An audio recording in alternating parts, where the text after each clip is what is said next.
अस्सलाम वालेकुम एवरीवन। आज के सेकंड लेक्चर में आप सबको खुशामदीद।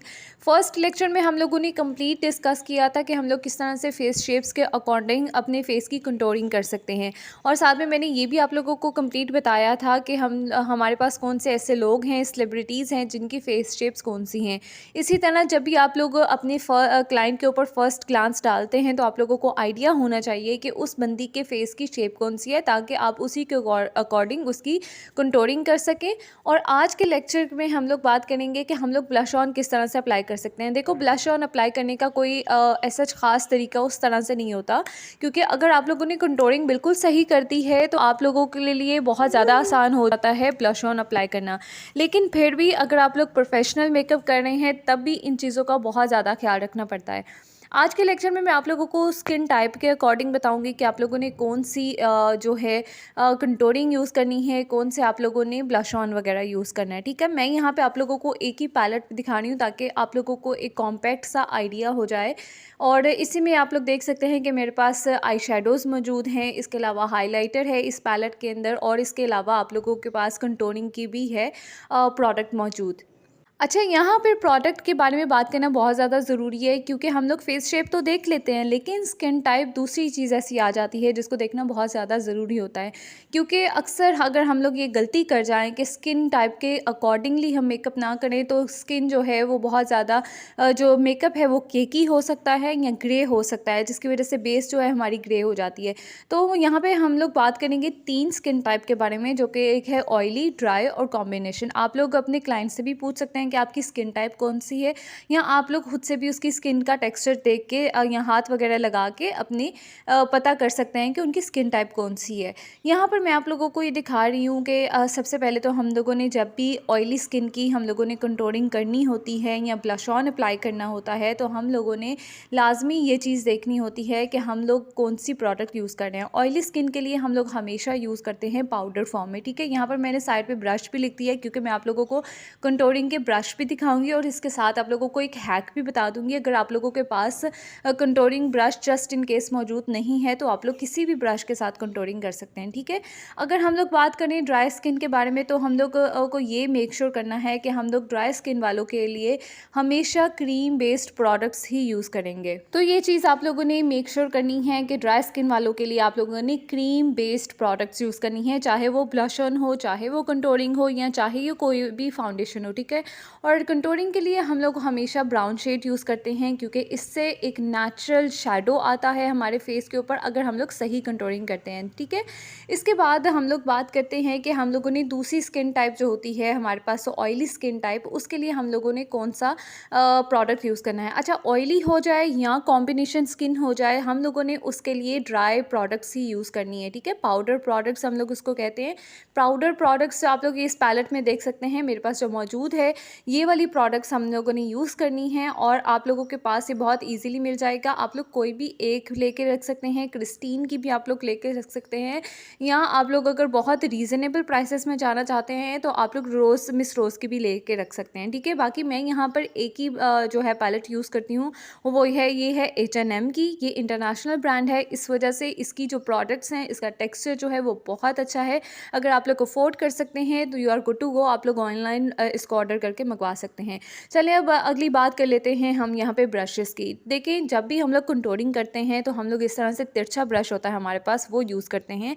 अगर आप लोगों ने ब्रशेस वाली वीडियो नहीं देखी हुई तो उसको जाके लाजमी देख लेना। मैंने अपनी एक कंप्लीट वीडियो बनाई हुई है जिसके मैंने आपको बताया हुआ है कि आप लोग कौन से ब्रशेस जो हैं परचेज़ कर सकते हैं, कौन से अफोर्डेबल हैं और कौन सा आप परचेज़ कर सकते हैं। ठीक है, बाकी कुछ और ब्रशेस भी आते हैं जो कि ख़ास कंटूरिंग के लिए होते हैं, आप लोग वो भी अकेला परचेज़ कर सकते हैं। लेकिन जस्ट इन केस आप लोग वो नहीं परचेज़ कर सकते तो आप लोग इस जगह पर एक बॉबी पिन लगा सकते हैं।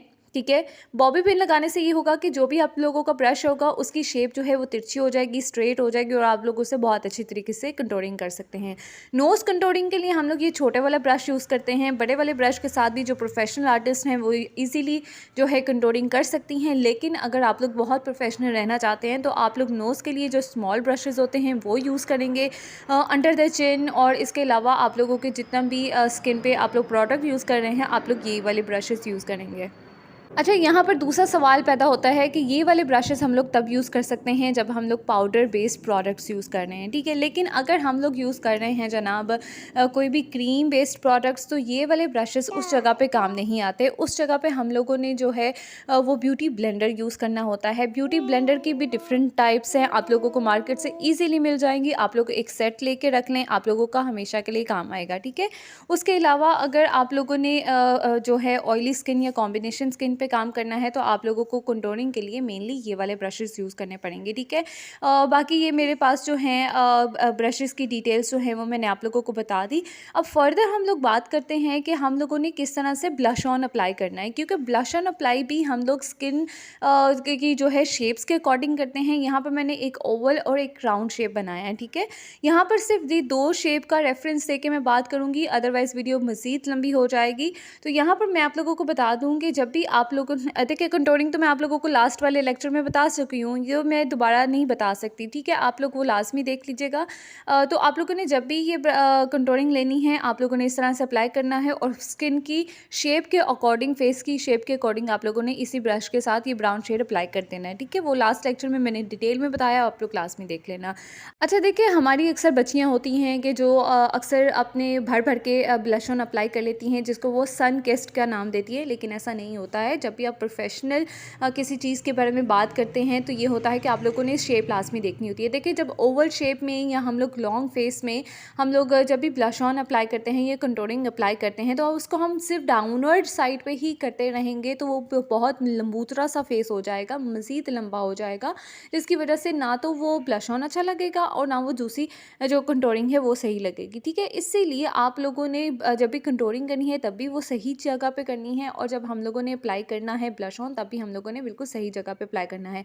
इस वाले एरिया को हम लोग एप्पल बोन कहते हैं, जो कि होती है, जो नॉर्मली ख़ास तौर पे देखी जाती है लॉन्ग फेस वालों के लिए या ओवल फेस वालों के लिए, ठीक है। आप लोग उनको लंबूतरे जैसा होता है ना, तिरछा, उस तरह से आप लोग नहीं अप्लाई कर सकते ब्लश ऑन, वरना उनका चेहरा जो है वो नीचे की तरफ ढलका हुआ लगेगा, ठीक है।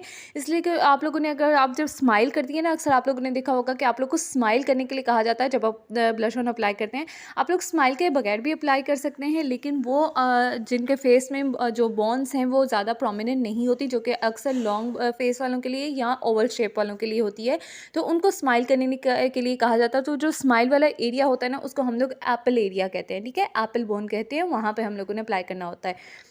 अगर यही गलती आप लोग कर देते हैं स्क्वायर या राउंड फेस वालों के साथ, या कि आप लोग उनके एप्पल एरिया के ऊपर लगा देते हैं ब्लश ऑन, तो वो बहुत ज़्यादा बल्की लगने लग जाता है। इसलिए आप लोगों ने जो स्क्वायर और जो राउंड फेस होते हैं, जो चबी फेस होते हैं, उन पे आप लोगों ने एप्पल एरिया पे कभी भी अप्लाई नहीं करना होता। और एप्पल एरिया मैं दोबारा क्लियर कर दूँ, जब हम लोग को स्माइल करने के लिए कहा जाता है कि हमारी जो बोन्स प्रोमिनेंट होती हैं, आँख के नीचे जो एरिया हमारा गोश्त वाला होता है प्रोमिनेंट, उसको एप्पल जोन कहा जाता है, और वहाँ पे हम लोग ब्लश ऑन अप्लाई करते हैं लंबे फेस वालों के लिए या ओवल फेस वालों के लिए, ठीक है। जो चबी फेस होते हैं उनके लिए हम लोग यूज़ नहीं करते हैं, ठीक है। ये आप लोगों ने टिप लाजमी याद रखनी है, इसको फॉलो करते हुए आप लोगों ने लाजमी इस चीज़ को ध्यान में रखना है, ठीक है। वैसे तो इसको इतना ख़ास कंसीडर नहीं किया जाता। आजकल ट्रेंड ये बन गया है कि भर भर के जो है ब्लश ऑन लगा लें, आप लोग सनकिस्ड लगेंगे, ऐसा हरगिज़ नहीं होता है। बहुत गंदा लगता है, बहुत भद्दा लगता है। ख़ास तौर पे आप लोग जब किसी कैमरा के सामने जाती हैं या आप लोग किसी भी प्रोफेशनल आर्टिस्ट के सामने जाती हैं, तो उसको फ़र्स्ट ग्लांस में ही पता चल जाता है कि ये कितना गंदा सा ब्लश ऑन अप्लाई किया हुआ है, ठीक है। आप लोगों ने अगर बहुत ज़्यादा हैवी कवरेज वाली फाउंडेशन वगैरह अप्लाई की है, या आप लोग ब्राइडल मेकअप कर रही हैं, तो आप लोगों को हैवी कंटूरिंग करनी पड़ती है, और इसी के साथ आप लोगों को हैवी जो है वो ब्लश ऑन अप्लाई करना पड़ता है, ताकि वो जो कैमरा और लाइट्स हैं उसमें प्रोमिनेंट हो सके, ठीक है। इसके अलावा दिन और रात का भी डिफरेंस देखा जाता है कि फंक्शन दिन का है या रात का है, लेकिन कैमरा लाइट्स जो होती हैं वो काफ़ी वार्म होती हैं, उसकी वजह से हम लोगों को जो बेस वगैरह अप्लाई करनी पड़ती है, जो कंटूरिंग अप्लाई करनी ही पड़ती है, वो बहुत अच्छी करनी पड़ती है। इसके अलावा ब्लेंडिंग इज़ द की, आप लोगों ने ब्लेंड बहुत अच्छा करना है। एक लाइन के ऊपर दूसरी लाइन को लाजमी मिक्स कर देना है, जिस तरह से हम लोग ब्लेंडिंग करते हैं किसी भी पेंटिंग के लिए, ठीक है। इसी तरह फेस पेंटिंग पे भी ऐसे ही करना है हम लोगों ने। अच्छा, आज के लेक्चर को यहीं पे वाइंड अप करते हैं। आई होप आप लोगों को ये जितनी भी डिटेल्स हैं वो सारी समझ आ गई होंगी। नेक्स्ट लेक्चर में आपका इंतज़ार ख़त्म हो जाएगा, क्योंकि मैं आप लोगों को जितना भी फाउंडेशन है, सेलेक्ट कैसे करना है ब्राइडल के लिए, अपने फेस के लिए, और कौन से शेड्स यूज़ करने हैं, कौन सा आप लोग परचेज़ कर लें उतने ही काफ़ी होंगे, वो सारी चीज़ पर मैं बात करूँगी। इसके अलावा इसके अलावा जो लाज़मी आप लोगों से बात शेयर करने वाली है वो ये है कि आप लोगों ने अपने फेस के अकॉर्डिंग या आप लोगों ने अपनी जो क्लाइंट के फेस के अकॉर्डिंग उसकी आईब्रोज़ किस तरह से शेप देनी है, ये बहुत ज़्यादा ज़रूरी होता है क्योंकि फेस के लिए जो हमारा फ्रेम होता है वो आईब्रोज़ को कंसीडर किया जाता है और हमारी लुक का मेन जो होता है क्राइटेरिया वो हेयर को जाता है, ठीक है, बालों को, चाहे वो आपके आईब्रोज़ वाले बाल हों या सर वाले बाल हों, ठीक है। तो ये इसके बारे में मैं किसी लेक्चर में डिस्कस करूँगी, लेकिन कल वाले इंशाल्लाह नेक्स्ट लेक्चर में हम लोग ये डिस्कस करेंगे कि आप लोग कौन सी फाउंडेशंस हैं या कौन सी बेस वगैरह हैं जो बना सकते हैं और जिससे आप लोगों की बेस जो है वो ग्रे ना हो। अगर आप लोगों का कोई क्वेश्चन है तो आप लोग ज़रूर कमेंट बॉक्स में पूछ सकते हैं ताकि मैं नेक्स्ट लेक्चर में उसको ज़रूर कवर कर दूँ। आज के लेक्चर में कोई आप लोगों को कन्फ्यूजन हो तो आप लोग पूछ सकते हैं। इसके अलावा इंस्टाग्राम पे फॉलो कर लीजिएगा, वहाँ पे भी आप लोग मुझसे क्वेश्चंस पूछ सकते हैं, वहाँ पे मैं आप लोग को जवाब दे दूँगी। अपना बहुत सारा ख्याल रखिए। इट्स मरियम साठ साइनिंग ऑफ। अल्लाह हाफ़िज़।